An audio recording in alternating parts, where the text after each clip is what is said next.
Olá, boa noite. Boa noite a todos.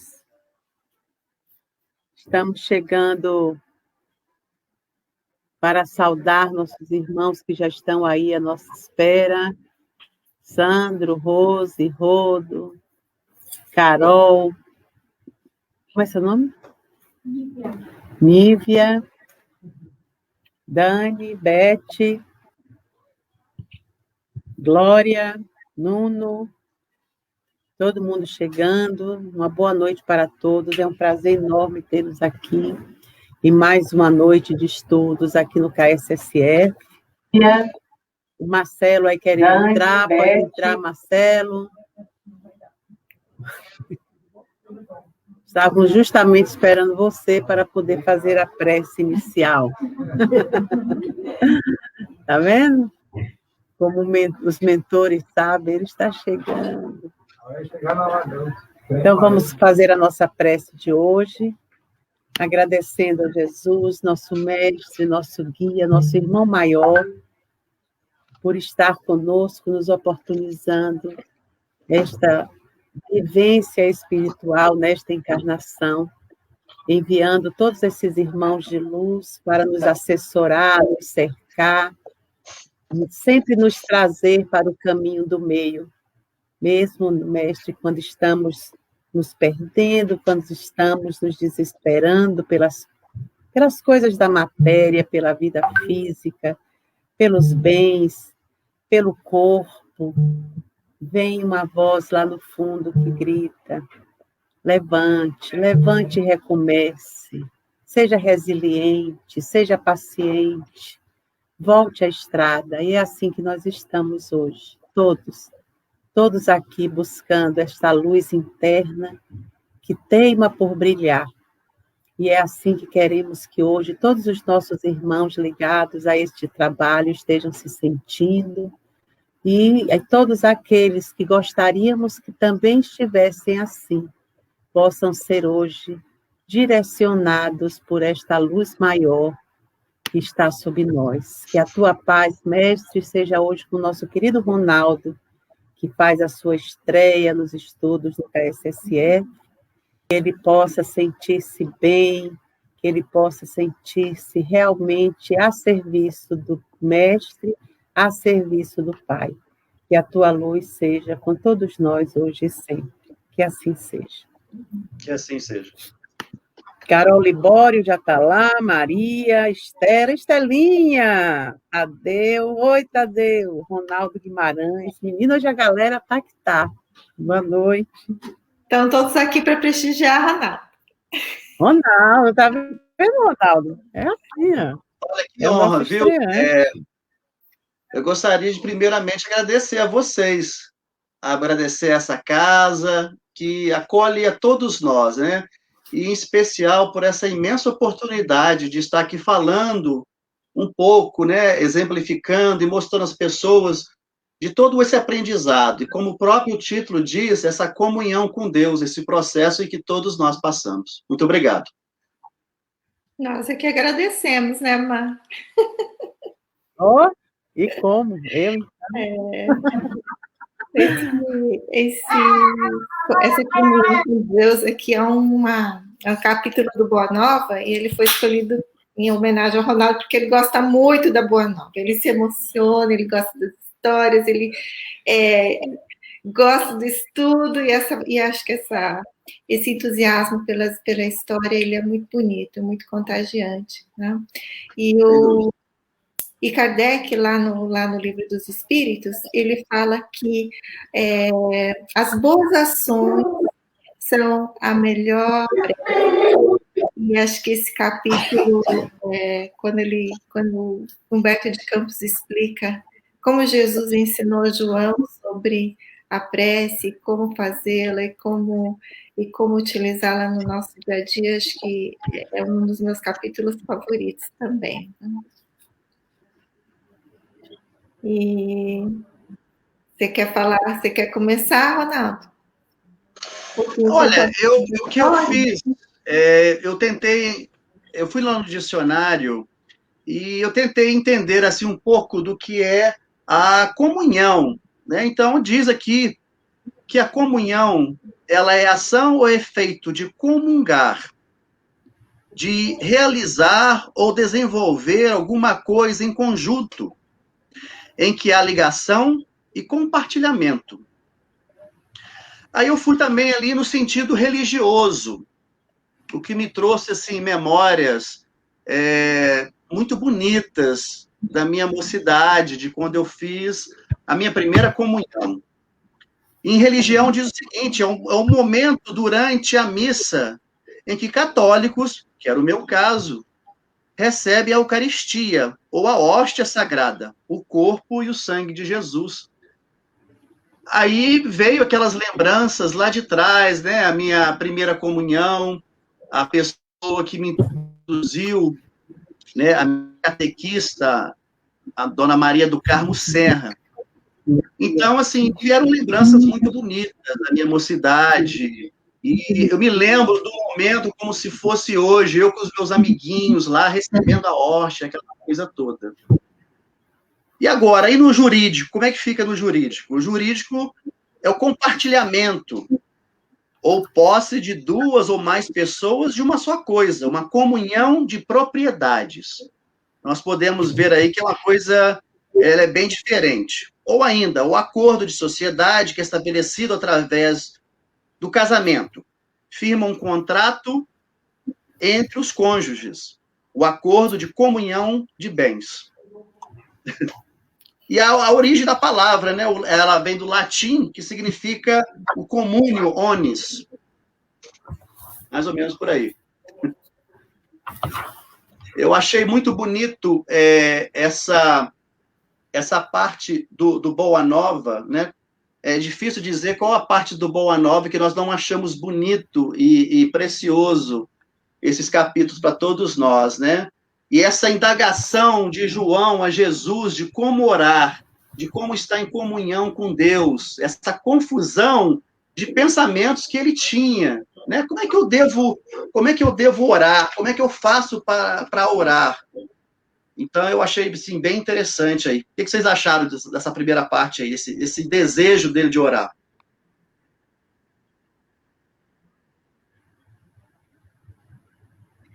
Eu acho que... Quando a gente fala em... Não, fale. Eu estava esperando você. Eu vou depois. É o delay, vai. Eu acho que, bom, antes de começar aí, essa questão da oração, João, ele tinha essa busca, essa procura, interessante que ele vai, eu achei interessante que ele vai buscar com outras pessoas, além de Jesus, né? Ele vai buscar com um amigo que é essênio, e ele traz outras informações e as dúvidas que ele tinha, que eu acho que nós todos temos. É muito normal, muito comum a gente ter esse anseio de entender como é que se faz, né? E ao mesmo tempo, não saber, ter as dúvidas, não saber direito, porque as coisas que estão no oculto, as coisas que a gente não consegue ver ainda, e fica um pouco difícil de a gente entender, né? Mas, como Jesus diz, cada um tem dentro de si esse santuário, cada um tem dentro de si esse templo, esse divino, já veio essa semente conosco, então acho que a gente está nessa jornada de se interiorizar e encontrar esse divino dentro de nós. Eu acho que toda a dificuldade em orar e fazer com que a oração realmente tenha um resultado é esse nosso... Nós ainda não temos esse olhar de confiança, de que está ali. A oração que eu dirijo a Deus é um Deus que está ali. Quando eu falo com Jesus, é porque Ele está. E eu, quando eu vou orar, eu não vou pedir para que me realize alguma coisa que cabe a mim realizar. Eu também já reflito sobre isso. Então, eu acho que a vida nossa, durante todas as existências, ainda é desses pedidos, dessa mendicância, essa falta de saber até por que está fazendo aquilo. É como se fosse a última coisa. É quando a gente olha assim para todas as escolas religiosas que a gente já deve ter passado, e que quando a gente se vê hoje espírita, a gente muitas vezes não está fazendo nada diferente do que fazíamos numa escola religiosa que estava tão distante de Deus, que Deus era aquela coisa quase que inatingível, Jesus um pouco também distante de nós. Então, nós ficávamos, usávamos de sacrifício, de joelho, de ajoelhar nisso e naquilo, né? Religiões em que a gente se automutilava para poder sensibilizar Deus, né? Diante dos nossos pedidos. E depois a gente vai pelo dinheiro que dava, né? As preces pagas. Então, a gente pagava aos religiosos para fazerem preces por nós, porque eles tinham mais proximidade com Deus, né? Eram os agentes, né? Como a gente faz na vida física. Então, hoje a gente se vê espírita, e será que estamos mesmo já fazendo alguma coisa diferente do que fazíamos nas outras escolas? Não denegrindo, era porque a gente olha que estamos no espiritismo buscando um entendimento mais profundo, buscando olhar de frente a nossa consciência e a nossa imortalidade, né? A gente se propõe a isso. Eu agora já não só creio, como eu sei que é assim. É essa a nossa fala agora, né? Então, por isso que quando a gente olha os apóstolos vacilando, a gente se vê neles, né? O que é que eu faço diferente, né? O que é que eu faço? Exatamente isso, Marisa. Porque João... Chico, tá. Pode ir, porque você está by the book, eu estou by the nuvem, estou na cloud. Não, desculpa, esse pequeno delay, assim, às vezes está parecendo que eu estou te cortando, mas não é. É que João, como você falou aí, nós vemos os apóstolos, nós nos vemos neles. Porque, olha só, João, né, como era chamado, né, o filho do trovão, o Son of Thunder, porque ele tinha aquela euforia maravilhosa pelo evangelho. E aqui, é claro que ele estava buscando aqui nos essênios, um amigo que era essênio, o que era realmente, como deveria orar e tudo, e ele relata isso a Jesus. Os essênios, eles eram os estudiosos da alma. Naquela época ali, como eu fiz uma pesquisa, algumas das classes das seitas do judaísmo tinham os saduceus, os fariseus e os essênios. A Lina também mencionou algumas coisas outro dia, eram esqueci o nome agora. Terapeutas.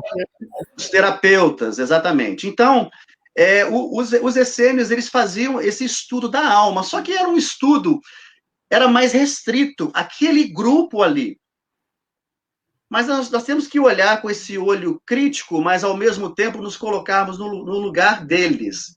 Porque o que seria deles se eles expusessem esses estudos da alma para as pessoas que estavam ao redor? Se era tão difícil para o próprio Cristo, Jesus, introduzir a Boa Nova, o Evangelho, imagina para um desses grupos do judaísmo, que estudavam a alma. Mas é assim, olha, que é isso? Mas eu vejo assim, que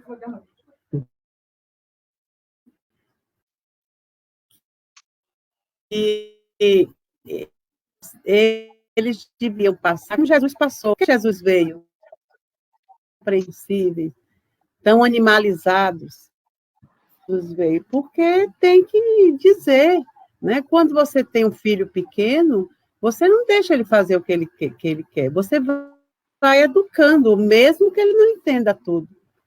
Então, você vai buscando meios dele entender um pouco aquilo que está se passando, né? E assim vem fazendo.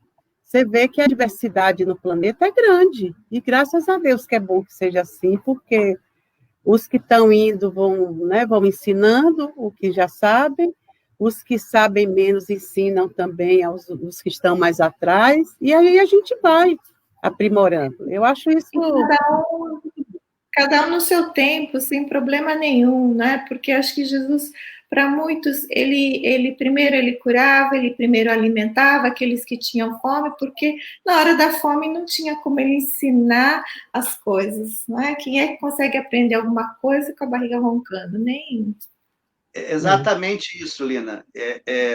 E Jesus, ele fala justamente essa resposta que ele dá a João. Cada coisa e cada um a seu tempo.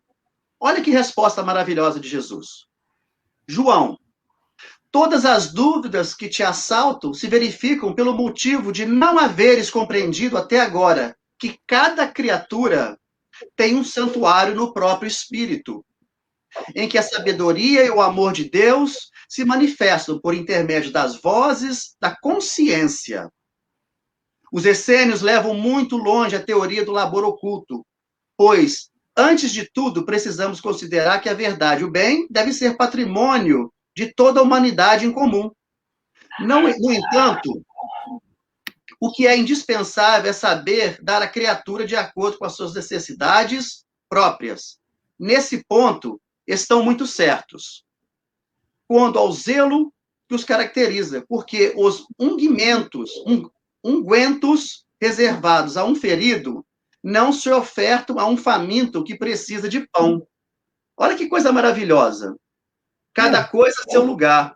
E eu me lembro aqui de uma passagem do Chico, em que uma senhora, ela adentra a casa espírita da fé, se não me engano, acho que era esse o nome, e que ela entra gritando: meu filho morreu, meu filho morreu, meu filho morreu, em total desespero. E naquele momento, o que seria a palavra adequada? Será que o Chico pararia e falaria assim: olha, minha filha, fica tranquila que o seu filho está bem. O espírito não morre. Quem morre é o espírito. Quem morre é o corpo, desculpa. Mas Chico, com seu conhecimento maravilhoso, o que ele faz? Ele abraça aquela mulher, ele ampara aquela mulher e ele chora muito com ela. Ou seja, naquele momento, era o amparo que aquela senhora precisava. E no final... Mas, Reinaldo, a gente só percebe isso quando aprende a sentir. Porque até então a gente pensa que lendo todos os livros, que decorando todos os números do livro dos espíritos, todas as perguntas, que isso nos faz bons espíritos, né? Sou um bom espírita porque estou o quê? Me esforçando para domar as minhas más inclinações, ou seja, eu estou procurando, através desse cabedal de conhecimento, do evangelho, do que os espíritos trouxeram, melhorar-me moralmente dentro. É uma reconstrução, é uma construção nova que tem que acontecer dentro. Porque, claro, que didaticamente, que intelectualmente, é lindo quando você vê, né, o padre falando todas aquelas homilias lá, sem nem olhar muito o papel, bem que eles leem sempre, né? Mas assim nem precisa, porque tanto tempo fazendo aquilo que ele já sabe de cor. O evangelista também, ele sabe na Bíblia, no Velho Testamento, tudo onde está. Nós, espíritas, deveríamos saber, né? De cabo a rabo lá, pergunta eu sei a um. Eu quero dizer, as que eu não sei, quero 52, eu sei lá qual é a 52. A 54 acho que eu sei, porque é ligada à mediunidade. Então, aquilo que lhe interessa mais, você vai aprendendo. Mas você não sabe de falar de todos, a não ser assim que tire o número da frente e lhe faça só a pergunta, aí você pode até tentar. Mas é bacana isso. Mas o que é que isso está mexendo comigo dentro? Né? Porque tudo bem, eu tenho uma boa voz, eu falo, mas e daí? E o que é que eu faço com tudo isso? Aí eu vou depois levar tudo isso debaixo do braço para o mundo espiritual? vou ficar a ver navios, né? Então, essa coisa de sentir é muito delicada. Pois é, mas aí é que entra a sabedoria e a vivência de Paulo de Tarso, né? Quando ele nos traz aquela belíssima lição. O que adianta se eu ter todos os conhecimentos, se eu falar de vários idiomas, várias línguas, mas e se eu não tiver o amor? O que isso vai valer para mim? Então, assim, quando eu mencionei esse episódio do Chico, eu achei isso muito diferente e muito inteligente da parte do Chico. Né? Porque não é o que ela precisava sentir. Ela sentiu o quê? Ela sentiu o amparo. Eu estou chorando com você. Eu sinto a sua dor. É a empatia que o Chico teve naquele momento. Né? E foi maravilhoso.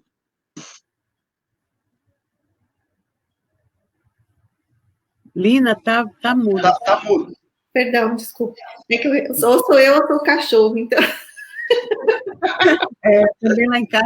Aí o microfone tem que ficar mudo. Mas eu acho que é a mesma lição que Jesus deu quando Lázaro morreu, não é? Porque quando ele vai lá visitar, que as irmãs já dizem, ele já está enterrado há 3 dias, se você estivesse aqui, isso não teria acontecido. Ele para ali e chora com as irmãs, com as duas, mesmo sabendo que Lázaro ainda era vivo. Não tinha morrido. Mas ele, naquele momento de dor, ele se compadece das duas, chora junto com as duas. Então, acho que essa é a missão do Evangelho também. E isso acho que é uma coisa importante a gente ter, que às vezes a gente pensa assim, eu quero as coisas do meu jeito. Se você tivesse aqui, meu irmão não teria morrido. Se você tivesse aqui, meu filho não teria morrido. São momentos em que a gente vai passando, principalmente nesses momentos mais difíceis de perda, eu acho, que a gente não perde ninguém, mas tem essa ilusão de que está perdendo, perder o corpo da pessoa ali no físico, mas né, o amor liga a gente através dos universos. Mas nesses momentos a gente tem essa coisa dentro de nós que vai contra tudo, todos os desígnios, tudo que estava escrito que ia acontecer, tudo que faz parte da natureza, a morte faz parte da natureza, é um caminho natural que todos nós vamos ter que passar por várias vezes até a gente entender que é só um vai e vem, mas entender esses caminhos, não só confiar, né? Porque a gente está aprendendo a confiar através das nossas quedas, e cada vez que a gente levanta, a gente vê que consegue, aumenta a nossa confiança. A fé vai aumentando com o tempo, conforme a gente vai aprendendo, experienciando, passando pela vida. Mas entender que a vontade de Deus, quando é contrária à minha, ainda é melhor. Isso eu acho que essa é a comunhão que eu tenho que ter. Me entregar com confiança, com fé, sabendo que Deus sabe melhor. Mas a gente só consegue isso quando reconhece esse poder, essa força divina que está acima de nós. Porque somos tão metidos, a besta, que a gente acha que com o pouco que entende da vida física, a gente já se acha, né? Já acha que domina tudo. Então, quando você está passando por um problema e vai conversar com Deus, ainda é aquele Deus que você não confia muito e que a última coisa que realmente você aciona é a força divina, porque antes disso você tenta tudo, não está nem aí. E bota a culpa em todos, porque nunca temos culpa de nada que nos acontece. No final, se não tem culpados físicos, aí você busca o culpado espiritual. Inclusive, até, se você é espírita, até os espíritos familiares desencarnados você elege. Né? Então, até você realmente assumir a sua pequenez e dizer, puxa, isso eu não controlo. Isso está aquém do meu conhecimento, né? O que é que eu posso fazer? A gente só consegue fazer isso, talvez, numa doença muito grave. Quando você está passando por uma coisa muito terrível, que você vê assim, que realmente vai chegar ao fim da linha, aí parece que o nó aperta, né? Você diz assim, ai meu Deus, mas já é assim. exigindo. Olha, eu estou aqui no Espiritismo, como é que eu estou passando uma coisa dessa? Eu venho para o centro 2, 3 vezes na semana, ou eu faço limpeza, eu faço a comida, eu venho, faço palestra, o que você estiver fazendo, né? Eu ajudo. E como é que isso me acontece? Porque aí você exige o quê? A recompensa. Você está dando. É tão bacana, né? Eu acho assim interessante como somos crianças, né? Mas eu acho interessante disso, Marisa, é um ponto muito importante esse que você está tocando, porque as pessoas pensam que é a quantidade de trabalho que eu faço, não só na casa espírita, mas dentro de uma igreja, de uma sinagoga, ou seja, qualquer religião que você siga. Mas não é a quantidade, é a qualidade do trabalho. É como aquilo está impactando o seu dia a dia. Porque nós podemos estar assim, anjos, aparentemente, dentro de uma casa espírita, dentro de uma igreja. Mas e lá fora? Como é que eu estou me comportando? Então, assim, é por aí. Eu acho muito interessante também sobre essa fala de Paulo de Tarso, quando ele chega a esse nível de falar sobre a língua dos anjos, sobre os vários idiomas. Mas se eu não tiver amor, que nada eu serei. Mas para chegar nesse ponto, o que Paulo de Tarso veio antes?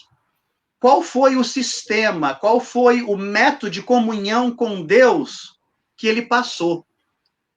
Lá na estrada de Damasco, porque todos nós temos a nossa estrada para Damasco, não é verdade? Seja uma ou várias estradas de Damasco. Às vezes, uma encarnação, você passa por ela várias vezes. Várias uma vezes. Não é suficiente. Quando uma não é suficiente, outras virão. Repete. Pois é, essa transformação de Paulo de Tarso foi tão grande, ela foi tão profunda, em uma encarnação, que ele passa de ser o perseguidor dos cristãos para ser um dos maiores aliados do próprio Cristo. Ele tem que passar, depois da queda do cavalo, da cegueira temporária que ele é curado, ele vai para o deserto, passar 3 anos lá como tecelão, com nada mais, com nada menos do que de Priscila e Áquila, que tiveram seus pais perseguidos por ele próprio. E ele, aquela falta dele, assim, de bem-estar, de como que eu falo, olha, eu sou aquela pessoa, eu sou aquele perseguidor. E aquilo é dado aos poucos a ele, a reflexão. Olha, parece que você tinha que ouvir aquilo, Paulo de Tarso. Parece que você tinha que refletir sobre tudo aquilo que você fez. Reflita, arque com as suas consequências e vamos traçar um plano melhor daqui por diante, não é verdade? Então, assim, até Paulo chegar e falar tudo aquilo, essas cartas maravilhosas dele, né? Essas andanças dele, andando pelo mundo afora, estima-se que Paulo tenha andado mais de 13 mil quilômetros. Ele teve que sair do cavalo, ele teve que cair do seu cavalo e andar com os seus discípulos, com Barnabé, com João Marcos, que era menininho, né, naquela época, e depois se tornar esse baluarte do cristianismo, um dos maiores aliados do cristianismo. Só para esclarecer para as pessoas, que a natureza não dá saltos. Não. Eu sempre lembro assim, que Jesus é o mestre, e quando ele veio em pessoa nos trazer uma lição do tamanho da que ele deixou, ele não veio acompanhado, que a gente sempre fala, né, como era o filho do pai, podia ter trazido uma legião de anjos, de pessoas capacitadas, para não dar tanto trabalho a ele e ele poder passar a mensagem. Mas não, lógico, ele pegou exemplos, né? Pegou os apóstolos na sua diversidade, mas aquele mais forte, aquele mais fraco, aquele invejoso, aquele temeroso, aquele que queria ver para crer, aquele mais voltado para o dinheiro, que ia, né, ia entregá-lo, embora tivesse uma boa intenção lá no fundo, porque todos nós somos, né, bem intencionados, mas como os Espíritos dizem, de boa intenção, o inferno está cheio. E Paulo de Tarso, que parecia ser o pior de todos, mas também já estava no seu... Ele é também um espírito imortal que veio galgando, mas isso ficou como exemplo para nós, que uma pessoa, né, de um caráter, né, parecia ser uma pessoa ruim, uma pessoa má, mas que, ao mesmo tempo, era apaixonado por Abigail, vivia um amor lindo por Abigail, né, que não resistiu à maldade dele, vamos dizer assim, quando matou, mandou apedrejar, né, o Gesiel, mas tudo isso não tirou dele ainda a força que ele teve de, ao ir para a estrada de Damasco e enfrentar Jesus, ter todo um revertério para se transformar. Mas isso a gente vê na nossa vida diária, com muitas pessoas que vivem assim dificuldades, que você olha assim e diz, puxa, fulano que era igual, caiu, ciclano que era igual, caiu.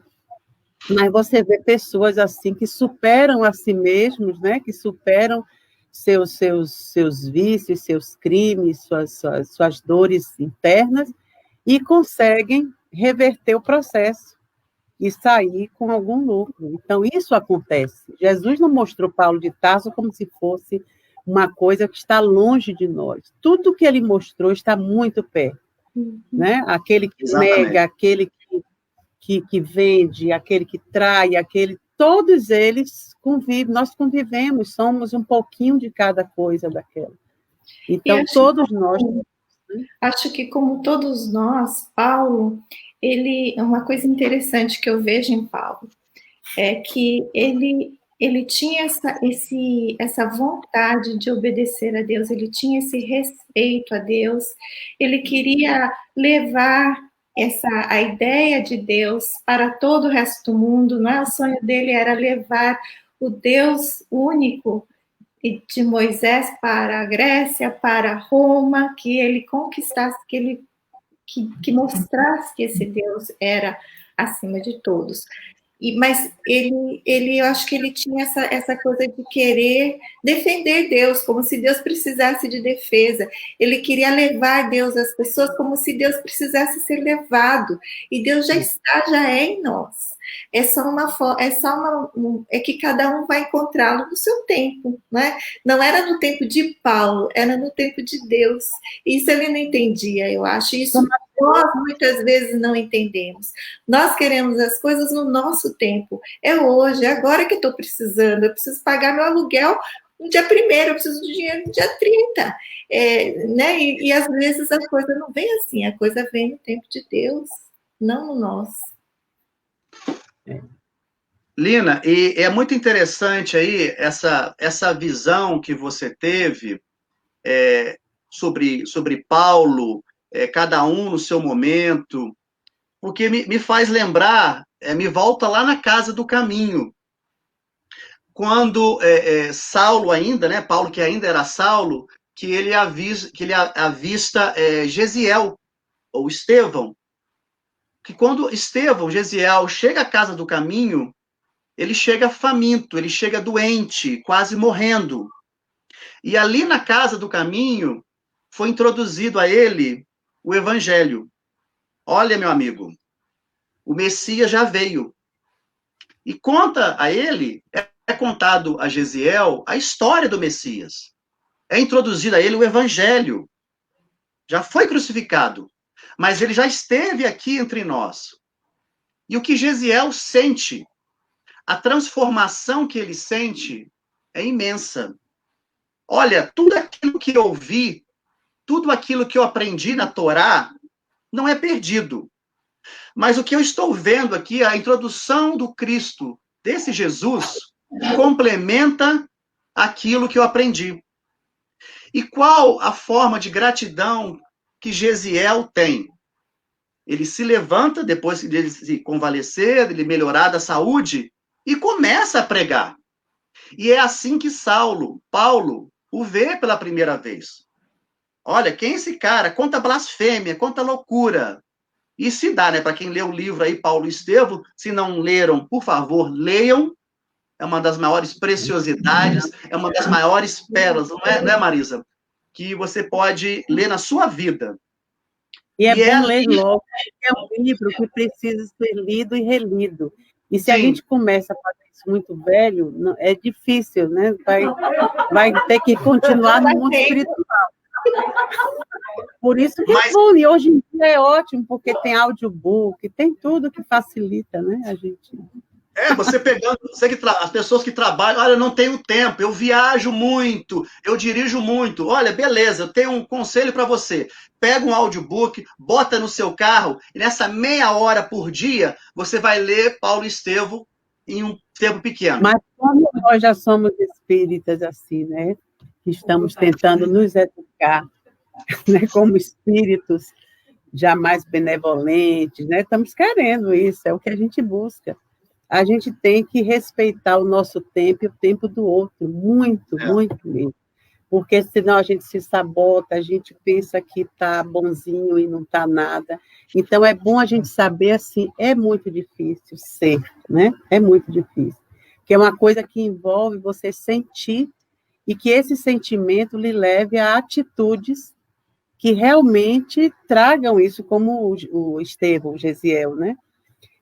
Bastou ele bater o olho no Evangelho de Jesus, ele reconhece que era um espírito imortal e um espírito bom. Na mesma hora que ele encontrou, é como se encontrasse uma pérola, um diamante. Não, eu sei, eu estou vendo, eu enxergo o brilho que tem isso. E às vezes a gente está com essa pérola na mão e não sabe o valor que ela tem. Tudo bem, vamos um dia ter essa noção, né? Não importa o tempo que leva. Mas saber, assim, que tudo isso que a gente aprendeu em escolas religiosas do passado, de outras vidas, estamos agora aprendendo mais, né? Mais assim, porque estamos... E, para isso, tá vendo? Me deletar, né? E vamos aprendendo mais. Mas o melhor desse aprendizado é ver se realmente, isso a gente só vai saber a Vera mesmo, talvez, na próxima encarnação, é o que é que...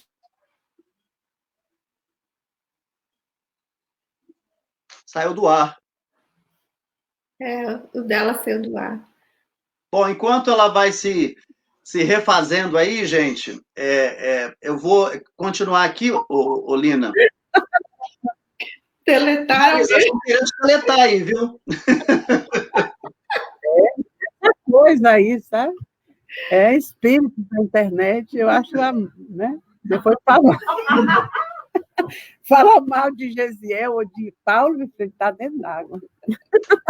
Não, mas essa falha de Gesiel, de Paulo, é muito importante, porque quando Gesiel reconhece o Cristo e se levanta dentro da casa do caminho e começa a falar sobre ele é julgado por Saulo, é apedrejado, é morto, né? E depois que Abigail o vê lá na mesa, meu irmão, aquela coisa toda, aquela cena terrível.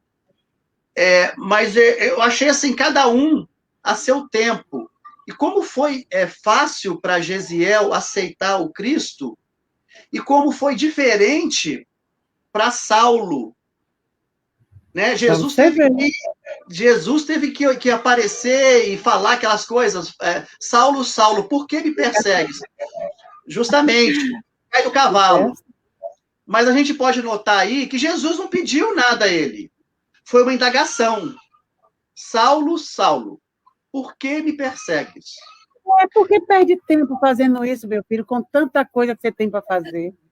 É louco isso, está esquecido do que foi que você se comprometeu, porque nós, espíritos imortais, somos assim.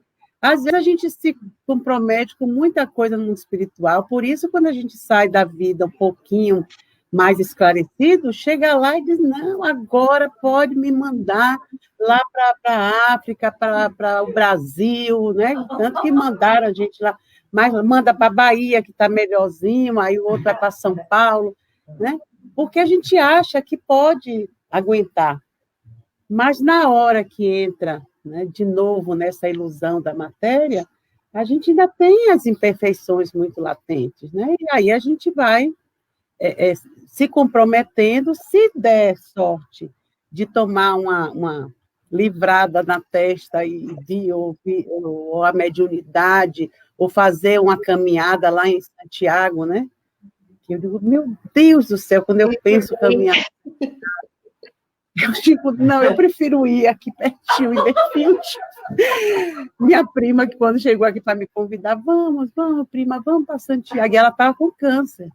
Vamos fazer uma caminhada em Santiago. Eu disse, olha, você vai porque é a sua vontade de ir. Ainda mais se eu estivesse no seu estado, eu não iria de jeito nenhum. Mas eu vou aqui, ó, para Belfield. É tão boa a caminhada até lá, você sabe? E lá dentro do centro eu já caminho. Então eu me sinto bem caminhando. É o meu Santiago, né? Cada um essa caminhada de Santiago é o KSSF. Mas não tem de Santiago, de Damasco, o que merece, né? O que abraça. Né? E nós mesmos, quantas vezes nós não pegamos, não nos encontramos no chão, ali no fundo do poço, e vem aquela vozinha assim, ó, lembra daquilo lá que a gente combinou? E aí a gente muda. Seja uma doença, seja uma... Quantas, né? E isso não importa se vai ser no último minuto, se quanta gente não faz as pazes com um irmão, um filho, um pai, um amigo que estava brigado há tantos anos, e lá, quando está desencarnando, faz as pazes, já não ganhou 3 encarnações que teria que ficar aí fazendo as pazes, já ganhou ali naquele último minuto, não importa, eu acho. Mas muitas vezes nós nos pegamos assim, no lado fundo, e vem alguém no nosso ouvido, olha, você tem que revisar algumas coisinhas aí na sua vida, e a gente vai e faz o que pode. É aquela fala que eu sempre gosto de repetir, Lina. Deus, ele é mais bonito nos dias difíceis. Já reparou isso? É mais lembrado. É mais lembrado. Bem mais lembrado, bem mais claro, né? A existência divina, né? Então, é uma coisa muito interessante, porque, voltando ao assunto de Paulo, que isso aí ele me interessa muito, eu acho uma coisa muito bonita, porque quando acontece o apedrejamento de Paulo pela primeira vez, foi feito pelos judeus. E quem o acolhe foi Timóteo. Eu achei muito interessante, porque você vê Paulo com essa idade assim, um pouco mais avançada, e a gente vê Timóteo com 13 anos de idade, acolhendo e curando ali as feridas de Paulo. E o que acontece? Anos mais tarde, é esse mesmo Timóteo que ergue uma igreja para Paulo. E com quais os recursos que ele usou? Foram dos próprios judeus que apedrejaram Paulo. Isso aí eu estava lendo outro dia, eu achei uma coisa muito interessante, uma coisa bonita. Olha só, um menino de 13 anos que acolhe Paulo, né, daquele momento crucial onde ele é apedrejado pelas próprias pessoas. 2 anos depois, acho que ele tinha por volta de 15 anos, quando ele ergue a igreja, e Paulo vê aquilo. E os fundadores, as pessoas que colaboraram com essa obra, foram os próprios judeus, ou seja, já estavam convertidos ao cristianismo. Eu acho uma coisa linda, linda isso.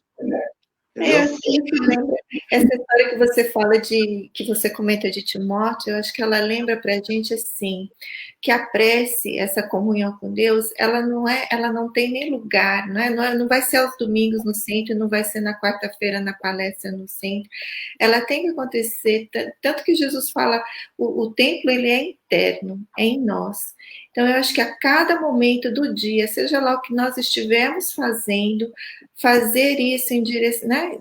Se ligar a esse divino que existe em nós, para cada atitude que a gente tem no nosso dia a dia.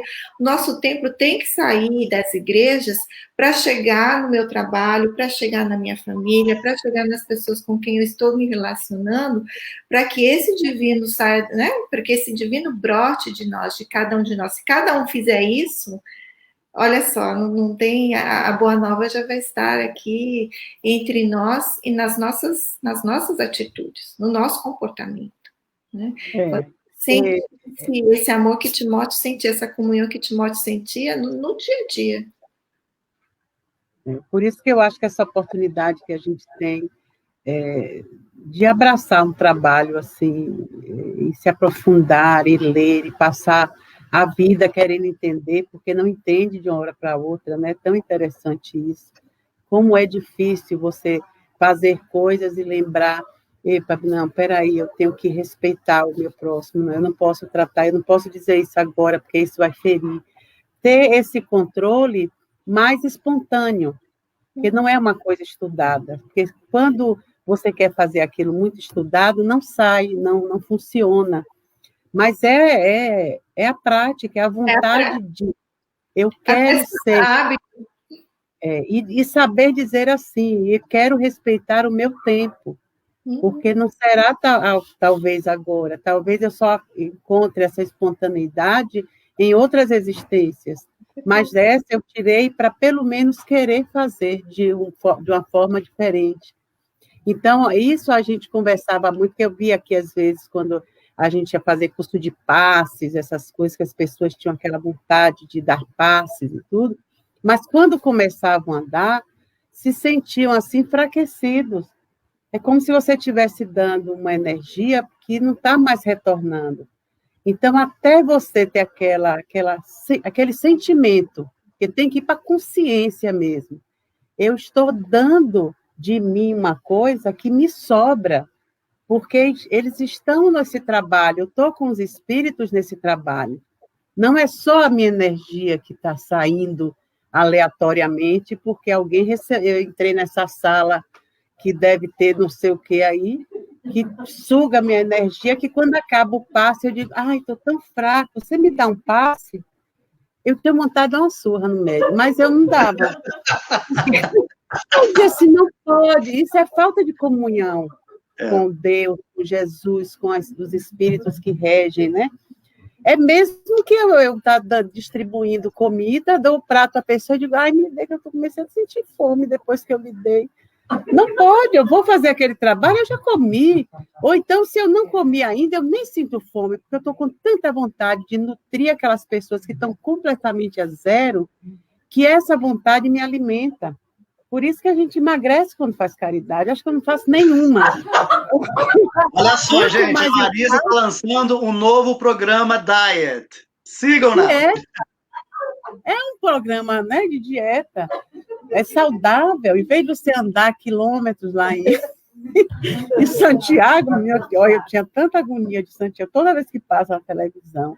Eu acho assim, meu Deus, que coisa. Eu acho que na outra encarnação vão me empurrar em Santiago, para eu saber que não dói tanto. Eu acho que eu já caminhei algumas coisas.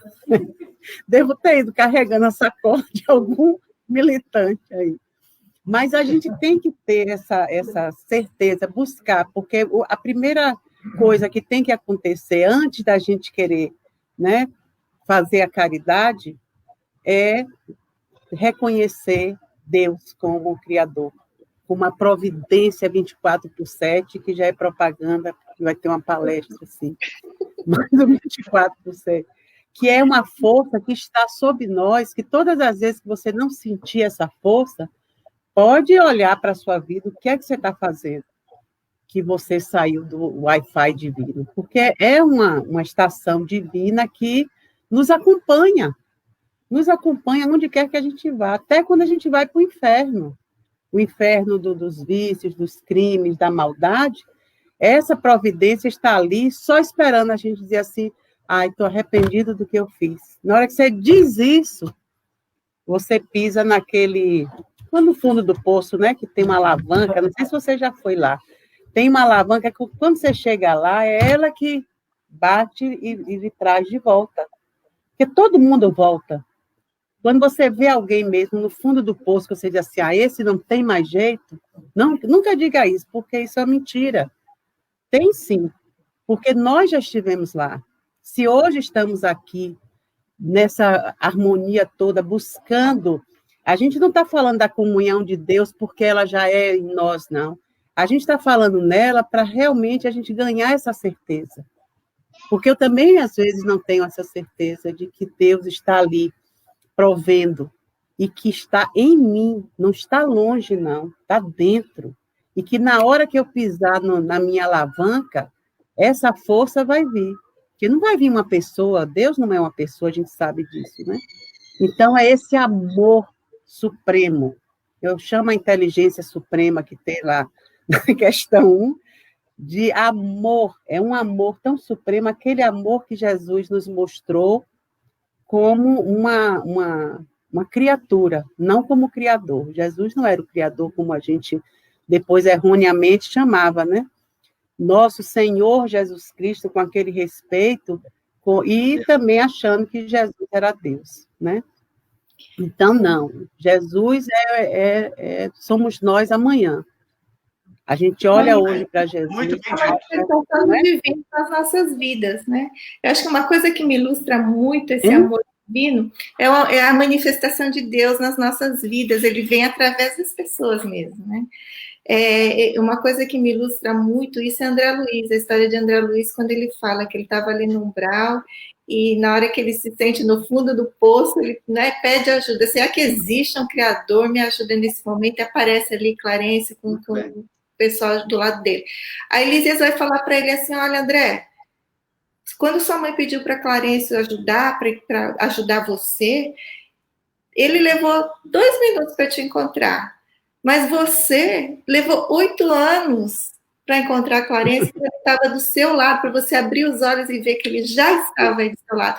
Então, assim, perceber que Deus já é em nós, cabe a nós. Era isso que eu vou terminar, vou passar a palavra aí para o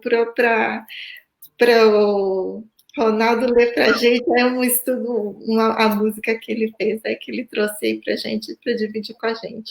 Também, esse grande finale. Já está acabando? Não pode, mas tá tão legal, tá tão bonito, realmente. A parte 2 você vai participar semana que vem. A gente sempre fica com vontade, né? Não, porque é uma coisa muito gostosa. Eu só vou complementar antes de eu fazer essa leitura final dessa música e falar sobre isso que a Marisa e a Lina estavam falando, sobre essa confiança que nós temos que ter dentro de um trabalho, quando a gente se predispõe a trabalhar para o Cristo e, consequentemente, para o Criador. Quando eu estava fazendo esse estudo, eu confesso que eu estava muito inseguro. E várias vezes eu pensei, gente, eu não vou conseguir. Isso há 3 semanas atrás. Mas engraçado que todas as vezes que eu pensava nisso, me surgiam intuições. E mais intuições. E mais intuições. Então, gente, nós temos que aprender a confiar para que nós possamos sentir o divino, o Criador que está ao nosso redor. Isso é uma coisa maravilhosa, porque não nos faltarão o auxílio do alto. Eles vêm até um certo ponto, mas nós temos que abrir os nossos olhos, nós temos que ter ouvidos de ouvir e olhos para enxergar realmente aquilo que acontece ao nosso redor. Então, essa leitura que eu vou fazer agora, dessa música, aqueles que têm mais de 40 aí, levantem a mão. Eles vão lembrar dessa música. Mas essa música, ela se tornou especial com esse estudo. E só tem 40, vale? Vale que vão lembrar também, porque os pais cantavam dentro de casa. Os pais cantavam dentro de casa. Entendeu? E essa música, ela foi um exemplo dessa intuição maravilhosa, porque essa música eu praticamente já não a ouvia há mais de 10, 15 anos. E quando eu fazia esse estudo, essa música veio para mim como uma forma de intuição, é uma forma de agradecimento dessa comunhão com Deus, de como nós nos apresentamos hoje e como nós estaremos amanhã diante dessa comunhão com o Criador. E essa música, ela chama-se Amanhã. Ela é do compositor, do cantor Guilherme Arantes. É lá de 1977, olha só, gente. Ela, para mim, ela é um hino de louvor, reforçando as nossas esperanças na comunhão com Deus. e diz o seguinte: amanhã será um lindo dia, da mais louca alegria que se possa imaginar. Amanhã, redobrada a força, pra cima que não cessa, há de vingar. Amanhã, mais nenhum mistério, acima do ilusório, o astro-rei vai brilhar. Amanhã, a luminosidade, alheia a qualquer vontade, há de imperar, há de imperar. Amanhã está toda a esperança, por menor que pareça, existe e é para vicejar. Amanhã, apesar de hoje, será a estrada que surge para se trilhar. Amanhã, mesmo que uns não queiram, será de outros que esperam ver o dia raiar. Amanhã, ódios aplacados, temores abrandados, será pleno, será pleno. Meus queridos, ave Cristo em nossos corações. Que Deus abençoe a cada um de vocês, a cada um dos nossos ouvintes que estão na internet nesse momento.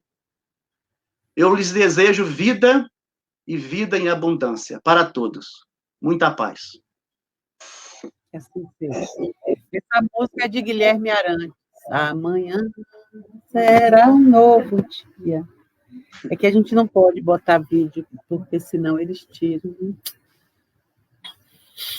Então, tem alguma coisa aí para botar, Lina, do pessoal que está lá?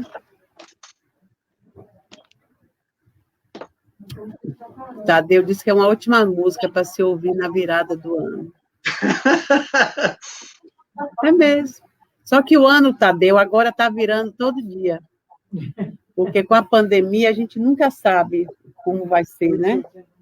Estamos numa época assim de descobrir todo dia o que é importante hoje.